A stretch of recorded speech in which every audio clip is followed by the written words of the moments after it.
എല്ലാവർക്കും മറ്റൊരു വീഡിയോയിലേക്ക് സ്വാഗതം.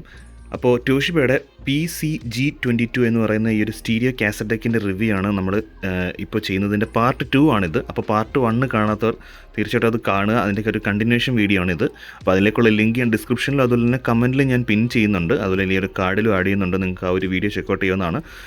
ഒരു ബിഗിനർ അല്ലെങ്കിൽ ഇങ്ങനെ കാസറ്റ് ഡെക്കുകളൊക്കെ കാണാത്തവർ അല്ലെങ്കിൽ അങ്ങനെ അധികം ഉപയോഗിക്കാത്തവർക്ക് വേണ്ടിയിട്ട് കുറച്ച് ഡീറ്റെയിൽഡായിട്ട് പറഞ്ഞു പോയതുകൊണ്ടാണ് വീഡിയോ അത്യാവശ്യം ലെങ്തി ആയി പോയത്. അപ്പോൾ ഈ ഒരു വീഡിയോയിൽ അതിൻ്റെ ബാക്കി ഭാഗമാണ്. അതായത് നമ്മൾ ഫ്രണ്ട് പാനൽ വരെ ഡീറ്റെയിലായിട്ട് പറഞ്ഞിട്ടുണ്ട്. അപ്പോൾ ആ വീഡിയോയിൽ ഇത് ചെക്കൗട്ട് ചെയ്യാം. കാരണം ഇതിനകത്ത് കുറച്ച് ഡീറ്റെയിൽസ് പറഞ്ഞിട്ടുണ്ട്. അപ്പോൾ ഡോൾബി നോയ്സ് റിഡക്ഷനും ടൈപ്പ് ഓഫ് കാസറ്റ് ഇതിനകത്ത് സപ്പോർട്ട് ചെയ്യുന്നതും ഒക്കെ ഡീറ്റെയിലായിട്ട് പറഞ്ഞു പോയതുകൊണ്ടാണ് ലെങ്തി ആയി പോയത്. അപ്പോൾ ഇന്ന് ഇതിൻ്റെ ഈ ഒരു വീഡിയോയിൽ ഇതിൻ്റെ ഇൻറ്റീരിയറും അതിനകത്ത് വരുന്ന ഡോൾബി NRൻ്റെ ICയും ചിപ്പും കാര്യങ്ങളെ പറ്റിയൊക്കെ ഡീറ്റെയിലായിട്ട് നമുക്ക് നോക്കാം. അപ്പോൾ നമുക്ക് നേരെ വീഡിയോയിലേക്ക് പോകാം. അതുപോലെ തന്നെ ഈ ഒരു വീഡിയോയിൽ തന്നെ ഇതിൻ്റെ ഓഡിയോ ടെസ്റ്റിംഗ് ഒക്കെ ഉൾപ്പെടുത്തിയിട്ടുണ്ട്. അപ്പോൾ അതും കാണാനായിട്ട് അവസാനം വരെ കാണുമെന്ന് പ്രതീക്ഷിക്കുന്നു. ഓക്കെ, ഇനി നമുക്ക് നേരെ വീഡിയോയിലേക്ക് പോകാം. ഇതിൻ്റെ സൈസ് ഏകദേശം ഒരു 4 ഇഞ്ച് ഹൈറ്റ് വരുന്നുണ്ട്. ഏകദേശം ഒരു 17 ഇഞ്ച് വീതി വരുന്നുണ്ട്. ബാക്കിലേക്ക് ഏകദേശം ഒരു 15-15.5 ഇഞ്ച് ഡെപ്ത് വരുന്നുണ്ട്. അതായത് നമ്മളിപ്പോൾ നാട്ടിൽ ആംപ്ലിഫയർ അസംബിൾ ചെയ്യുമ്പോൾ G-Techൻ്റെ ഒരു നോർമൽ ക്യാബിൻ എടുക്കുമല്ലോ, ഒരു 5.1-ൻ്റെയോ 2.1 ആംപ്ലിഫയർ ഒക്കെ അസംബിൾ ചെയ്യുമ്പോൾ എടുക്കുന്ന അതേ ക്യാബിൻ്റെ ഒരു സൈസ്. കുറച്ച് കുറവാണെങ്കിലേ ഉള്ളൂ, ഒരു 4 ഇഞ്ചേ ഉള്ളൂ. 4.5 വരേണ്ട അടുത്ത് അത്രയേ ഉള്ളൂ. അങ്ങനെയാണ് നമുക്കിവിടെ കാണാൻ കഴിയുന്നത്.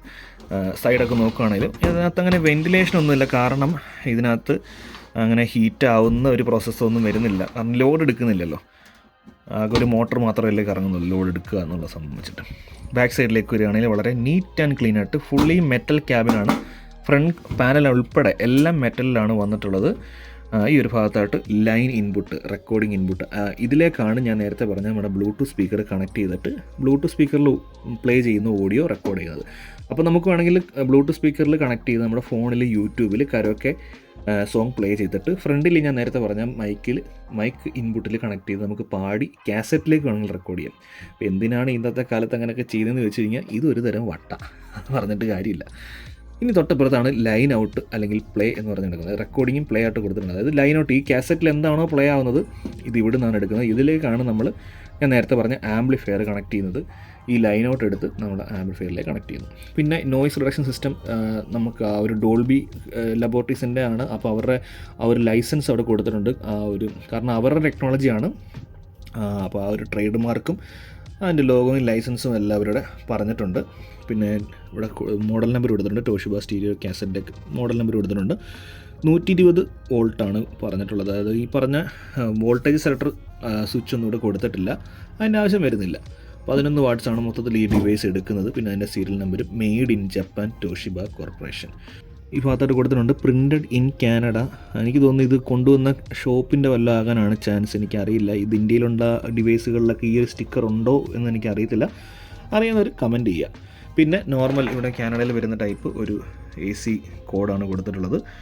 അതും നല്ല ക്വാളിറ്റിയുള്ള AC കേബിളാണ് വന്നിട്ടുള്ളത്. ഓക്കെ, അപ്പോൾ ഇത്രയാണ് ഇതിനകത്തുള്ളത്. ഇനി അത് ജസ്റ്റ് ഒന്ന് അഴിച്ചതിൻ്റെ ഇൻറ്റീരിയറൂടെ നോക്കിയിട്ട് നമുക്ക് വീഡിയോ വേണ്ടി. ഓക്കെ, അപ്പോൾ ഇതാണ് ഈ ഒരു സ്റ്റീരിയോ കാസറ്റ് ഡെക്കിൻ്റെ ഇൻറ്റീരിയർ വശം എന്ന് പറഞ്ഞു കഴിഞ്ഞാൽ ഞാൻ പറഞ്ഞ പോലെ കുഞ്ഞൊരു ട്രാൻസ്ഫോമറും അത്യാവശ്യം വലിപ്പമുള്ളൊരു ബോർഡും മെക്കാനിസം കാര്യങ്ങളൊക്കെയാണ് വന്നിട്ടുള്ളത്. അപ്പോൾ ഇതാണ് ഇതിൻ്റെ ട്രാൻസ്ഫോമർ എന്ന് പറയുന്നത്. ട്രാൻസ്ഫോമറിലേക്ക് നോക്കുകയാണെങ്കിൽ ഒരുപാട് ടാപ്പിംഗ് കാണുന്നുണ്ട്. അതിൽ രണ്ട് ലൈൻ മാത്രമാണ് എടുത്തിട്ടുള്ളത്. നമുക്ക് ജസ്റ്റ് എത്ര വോൾട്ടേജ് ആണ് എന്ന് നമുക്ക് ജസ്റ്റ് നോക്കാം. ഓക്കെ, ഏകദേശം 13.9 വോൾട്ടോളമാണ് ഇതിലേക്ക് വരുന്നത്. പക്ഷേ ഇത് ടാപ്പിംഗ് എല്ലാം തോന്നുന്നു കേട്ടോ. ഞാനിപ്പോൾ ചെക്ക് ചെയ്ത് നോക്കിയപ്പോൾ അതിനകത്ത് വോൾട്ടേജ് ഒന്നും പ്രത്യേകിച്ച് കാണിക്കുന്നില്ല. അപ്പോൾ എന്തായാലും അത് ടാപ്പിംഗ് ആകാൻ ചാൻസ് ഇല്ല. ഈ ഒരു സൈഡിൽ നിന്ന് തുടങ്ങുകയാണെങ്കിൽ നേരത്തെ പറഞ്ഞ ഒരു പവർ പുഷ് പുൾ സ്വിച്ച് കൊടുക്കുക കാണാൻ കഴിയുന്നുണ്ട്. മെയ്ഡ് ഇൻ ജപ്പാൻ്റെ ബാഡ്ജിങ്ങും അതുപോലെ തന്നെ ഒരു ചെറിയ കപ്പാസിറ്റർ അവരുടെ കൊടുത്തിട്ടുണ്ട്. ഒരു ഡിസ്ക് ടൈപ്പ് കപ്പാസിറ്ററും കൊടുത്തിട്ടുണ്ട്.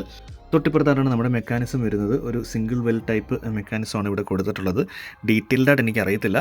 എന്തായാലും അത്യാവശ്യം നല്ല വൃത്തിയായിട്ട് നീറ്റായിട്ട് തന്നെ ഇരിപ്പുണ്ട്. ഇത്രയും വർഷം പഴക്കമുണ്ടെങ്കിലും സർവീസ് ഇത് ക്ലീൻ ചെയ്ത് വെച്ചേക്കുന്നതുകൊണ്ട് തന്നെ നല്ല വൃത്തിയായിട്ട് ഇരിപ്പുണ്ട്.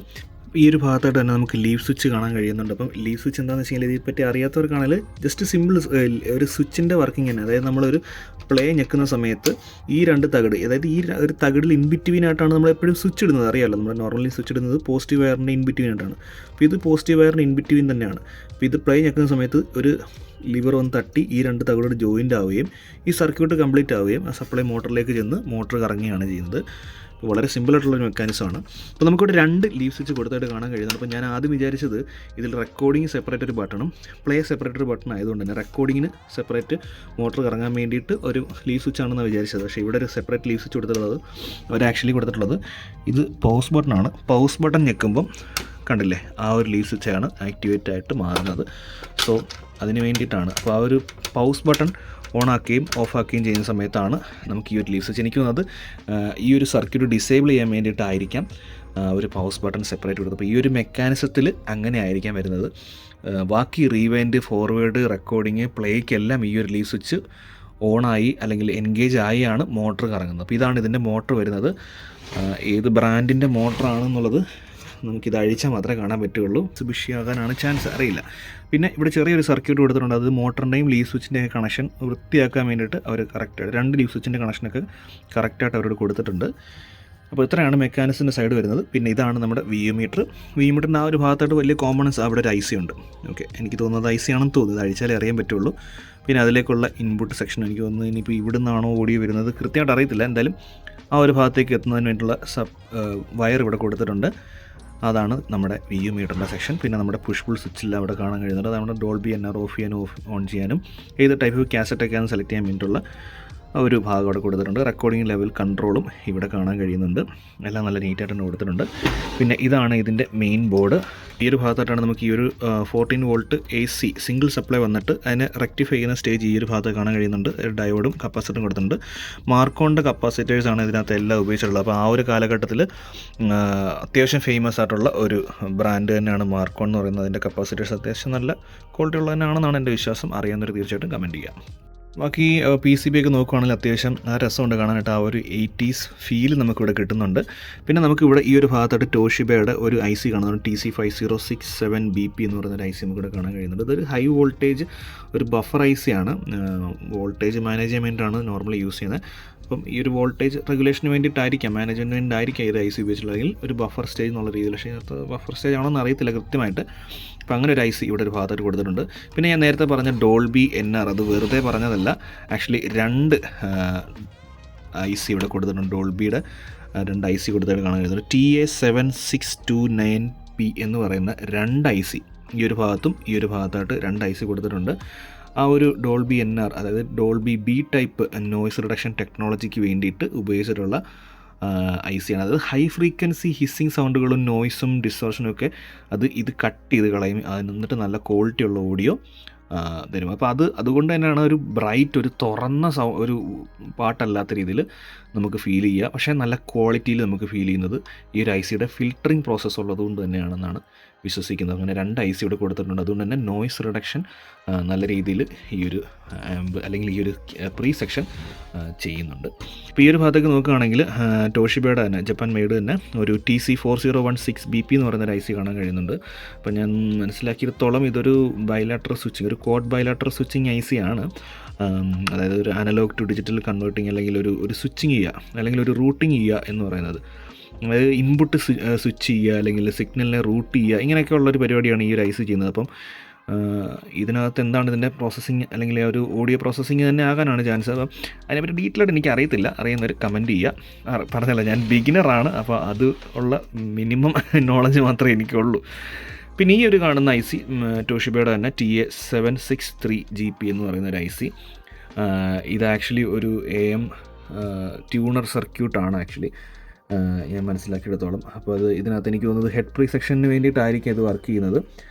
അപ്പം നേരത്തെ പറഞ്ഞല്ലോ ഒരു സിഗ്നൽ പ്രോസസ്സിംഗ് ഒക്കെ ആയിരിക്കും ഇത് ചെയ്യുന്നത്.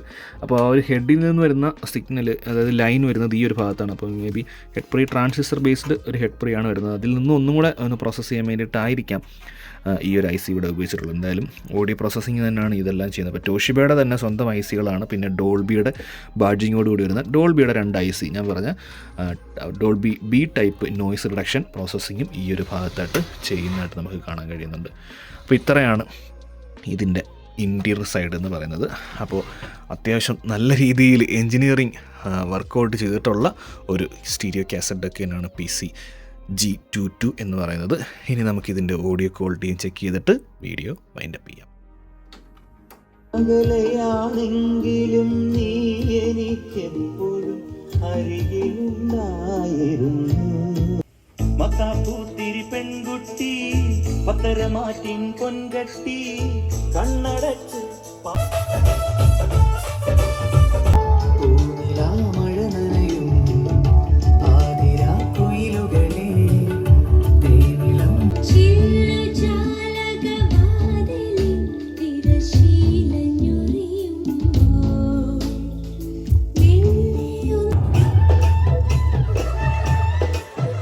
നെറ്റിമേലെ പൊട്ടിട്ടാലും തഞ്ചാവൂർ ചുറ്റിപ്പൂ വെച്ചാലും മാനഴകൂ